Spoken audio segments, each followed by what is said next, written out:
तो स्वागत है सबका आज के हमारे इस वीडियो में। आज का ये वीडियो हमारा class 11th business studies chapter number 3 जो कि हमारा private public and global enterprises, इसका पार्ट नंबर आई थिंक 6 होने वाला है। आज के इस वीडियो में हमने डिस्कस किया है कि पब्लिक प्राइवेट एंड पार्टनरशिप, यानी कि पब्लिक प्राइवेट पार्टनरशिप जो PPP होता है, 3P होता है, ये किस प्रकार की फर्म्स होती हैं या फिर इनकी वर्किंग कैसे होती है, ये कैसे मैनेज करी जाती है, इसके बारे में हम डिस्कस करेंगे। इसकी कुछ डेफिनेशन जानेंगे, कुछ हिस्ट्री जानेंगे, कुछ मतलब इसकी वर्किंग जानेंगे, साथ ही साथ इसके फीचर्स हम जानने वाले हैं। देन हम बात करेंगे कि इसकी स्ट्रेंथ, एडवांटेजेस एंड डिसएडवांटेजेस के बारे में। इस वीडियो को लास्ट तक देखना नहीं भूलना है। एंड ऑल्सो अगर आप नए हैं इस चैनल पर तो सबसे पहले सब्सक्राइब कर दीजिए, इस वीडियो को लाइक कर दीजिए, बिकॉज आपको फ्री ऑफ कॉस्ट आपको पूरा सिलेबस इस चैनल पे कंप्लीट मिल जाएगा। मैं डेली लेक्चर्स अपलोड कर रहा हूँ एंड ऑल्सो नोटिफिकेशन बेल जो है उसको ऑन कर लेना है। तो उससे क्या होगा, जब भी मैं वीडियो अपलोड करूंगा शाम के 4 बजे डेली वीडियोस आएंगे तो वो आप रेगुलरली देख पाओगे, आपको मिस नहीं कर पाओगे वीडियो को देखना। बढ़ते आज के हमारे टॉपिक की ओर, जो कि last topic of this chapter होने वाला है। इसका प्रीवियस 5 पार्ट्स नहीं देखे हैं तो आप उसको डिस्क्रिप्शन बॉक्स में प्लेलिस्ट का लिंक है बिजनेस स्टडीज़ का, वहाँ पे आप जाके देख सकते हैं। साथ ही साथ हैंड रिटन नोट्स के लिए आपको टेलीग्राम चैनल का भी लिंक मिलेगा, उसको भी आप वहाँ से ज्वाइन कर सकते हैं। अब बढ़ते हैं हमारे टॉपिक की ओर। ये 3P या फिर पब्लिक प्राइवेट पार्टनरशिप क्या होती है? A legally binding contract between the government and the private business organization to provide public assets and public services for benefit of general public is known as public private partnership। यानी कि जैसा कि नाम वैसा काम, इसमें एक जो नॉन पब्लिक प्राइवेट यानी कि जो एक प्राइवेट फर्म है वो गवर्नमेंट के साथ टाई अप करती है। किस लिए टाइप करती है कि उसके जो एसेट्स है पब्लिक के, एंड पब्लिक को सर्विसेज दे पाए, पब्लिक को गुड्स प्रोवाइड कर पाए, जिससे कि पब्लिक का ही बेनिफिट हो। 3P partnership between private and public enterprises regarding infrastructure and other services.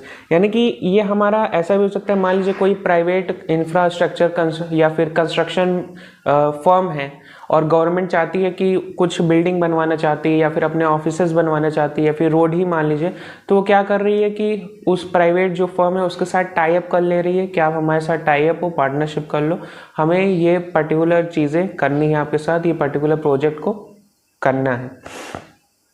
For instance, the Chennai port in the partnership with P&O and the Jawaharlal Nehru Port Trust JNPT in Mumbai are two examples of port construction project under the 3P model. NGOs or communities-based organizations that are project stakeholders directly affected by the project and are also included in 3P। यानी कि ऐसे NGOs या फिर ऐसी community based organisation जो कि project को hold करती है, प्रोजेक्ट स्टेक होल्डर होती है, तो इनको डायरेक्टली प्रोजेक्ट मिलने से इफेक्ट हो जाता है। ऑब्जेक्टिव की बात करें 3P is to combine the best capabilities available from the public and private sectors. यानी कि पब्लिक सेक्टर में क्या बेस्ट है, प्राइवेट सेक्टर में क्या बेस्ट है, उसको साथ मिला के जो हमारी कस्टमर्स हैं उनको बेस्ट ऑफ द बेस्ट चीज़ें प्रोवाइड करना।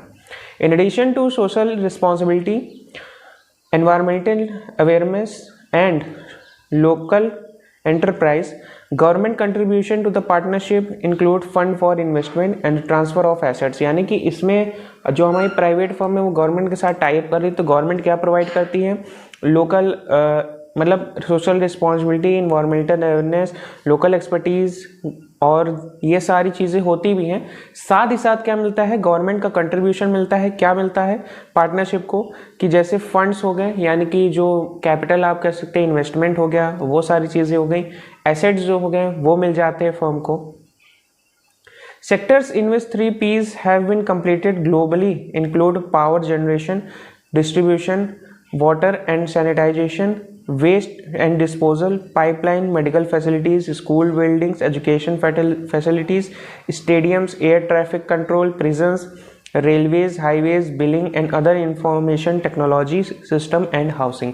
यानी कि ये सारी वो इंडस्ट्रीज है, ये सारी वो सेक्टर्स हैं जिसमें ऑलरेडी जो 3P है हमारा, यानी कि पब्लिक यानी कि जो हमारा गवर्नमेंट है और उसका जो प्राइवेट है उसके साथ टाई अप यानी कि पार्टनरशिप देखा गया है इन सारे सेक्टर्स में, या फिर इन सारी चीज़ों को चलाने के लिए, बनाने के लिए प्रोजेक्ट्स इन सारे मतलब इंडस्ट्रीज़ में, ये हमने पार्टनरशिप देखी है जो 3P है।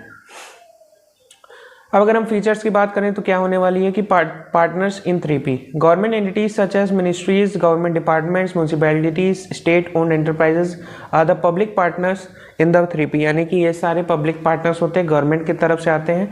The private partners can be local और वर्ल्ड वाइड बिजनेसेस और investors who have required financial और technological expertise for the project, यानी कि पब्लिक सेक्टर से ये सारे लोग आ जाते हैं जो हमारे जैसे फॉर एग्जांपल एंटिटीज़ हो गई, गवर्नमेंट एंटिटीज़, मिनिस्ट्रीज़ हो गई, गवर्नमेंट डिपार्टमेंट्स हो गए, म्यूनसिपैलिटीज़ हो गई, तो ये सारी चीज़ें हमारी आती हैं।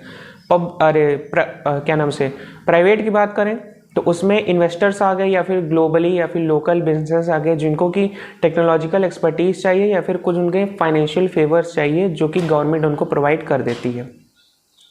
रोल ऑफ पब्लिक सेक्टर क्या होता है इसमें, public sector plays a crucial role in assures the social commitments are satisfied, industry changes are implemented and public investment goals are successfully realised, यानी कि गवर्नमेंट आ रही है तो पब्लिक का भला सोचेगी, तो इसमें जो जो सारी चीज़ें होती हैं यानी कि जो जो ड्यूटीज़ होती है गवर्नमेंट की कि वो अपने जो पब्लिक है उसको प्रोवाइड करे, तो वो सारी चीज़ें बेसिकली देखी जाती हैं इसमें।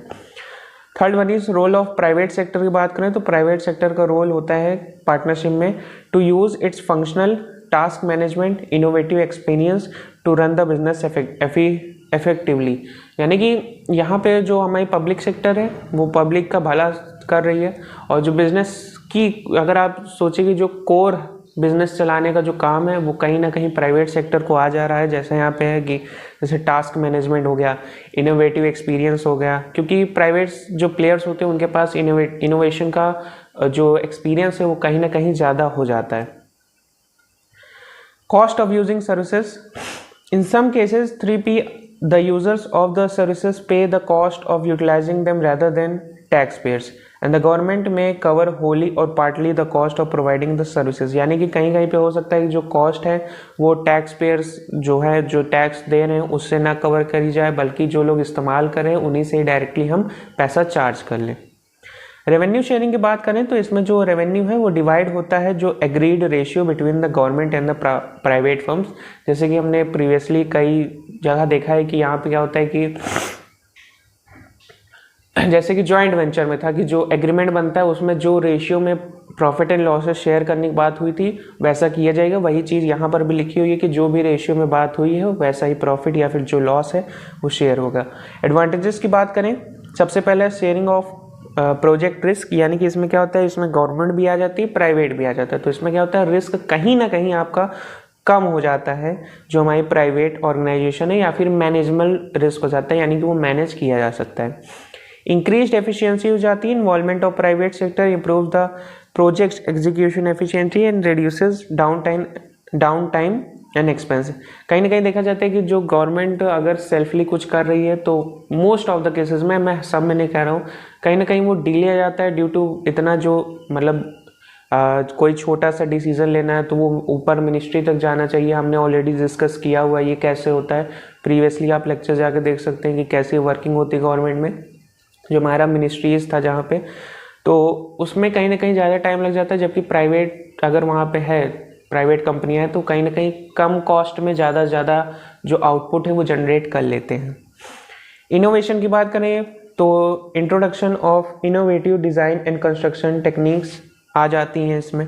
Better viability, the project's viability is improve by the involvement of experience and trustworthy sponsors and commercial lenders, यानी जो हमारे इन्वेस्टर्स हैं या फिर जो हमारी गवर्नमेंट है वो कहीं ना कहीं जिस भी फील्ड में जाएंगे तो एक्सपीरियंस दोनों में से किसी ना किसी के पास रहने वाला है, जो कि एक्सपीरियंस है तो बहुत ज़्यादा वो हेल्प करेगा आपको प्रोजेक्ट को कंप्लीट करने में। अगर डिसएडवांटेज या फिर वीकनेस की बात करें तो होने वाला इट में lead to disputes between the parties over environmental issues, यानी कि जो हमारे प्राइवेट जो फर्म्स हैं उनको फ़र्क नहीं पड़ता है कि इन्वायरमेंट को क्या नुकसान हो रहा है, सस्टेनेबल डेवलपमेंट या फिर सस्टेनेबल जो भी ग्रोथ है वो उनसे नहीं जानते हैं। तो कहीं ना कहीं इन्वायरमेंटल इशूज़ को लेकर के हमारा जो प्राइवेट एंड जो पब्लिक दोनों हैं उनमें डिस्प्यूट्स हो सकता है, एक पॉइंट पे आके लड़ाई भी हो सकती है। And second one is in the public private partnership model it is difficult to attract funding from the private sector. यानी कि यहाँ पे क्या होता है कि जो पब्लिक और जो प्राइवेट है तो वहाँ पे जो गवर्नमेंट है मान लीजिए किसी के साथ टाई अप करना चाहती है तो यहाँ पे जो प्राइवेट इन्वेस्टमेंट है उसको अट्रैक्ट करना कहीं ना कहीं बहुत ज़्यादा डिफ़िकल्ट हो जाता है। बिकॉज गवर्नमेंट है वो खुद तो कोई पैसा जनरेट करती नहीं है। हमारा जो टैक्स हमने टैक्स दिया, गवर्नमेंट ने टैक्स लिया, उसको डेवलपमेंट में लगाया, उससे जो रेवेन्यू कमाया हमें वापस दिया, फिर ऐसे मतलब ये साइकिल चलता जाता है। तो उसी वजह से जो भी हमारा जो प्रोजेक्ट में जो फंडिंग मिलती है वो कहीं ना कहीं जो टाई अप होता है वो कहीं ना कहीं सस्टेनेबल होता है। और जो प्राइवेट प्लेयर्स होते हैं वो थोड़े से एग्रेसिव होते हैं, सस्टेनेबल उनको नहीं चलना है। अगर प्रॉफिट बनाना है तो एग्रेसिव होना पड़ेगा, रिस्क लेना पड़ेगा, और वहीं कहीं ना कहीं गवर्नमेंट पीछे आ जाती है रिस्क लेने के जब बात आता है तो।